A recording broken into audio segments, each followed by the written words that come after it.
ఒక నాయకుడు ఒక సాధారణ మనిషిని బహిరంగంగా కొట్టాడు.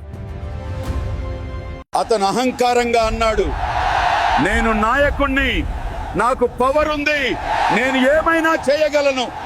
అప్పుడు ప్రశ్న ఒక్కటే, న్యాయం ఎక్కడా? డబ్బున్నవాడికి చట్టం వేరు, పేదవాడికి వేరు కాదు సార్. చట్టం అందరికీ ఒకటే. మన రాజ్యాంగం చెప్తోంది పొందే ఆర్టికల్ 14, చట్టం ముందు అందరూ సమానం. నాయకుడైనా, పదవి ఉన్నవాడైనా, పవర్ ఉన్నవాడైనా చట్టం ముందు ఎవ్వరూ పెద్దవాళ్లు కాదు. బహిరంగంగా కొట్టడం, బెదిరించడం, పవర్ చూపించడం ఇవన్నీ చట్టానికి విరుద్ధం.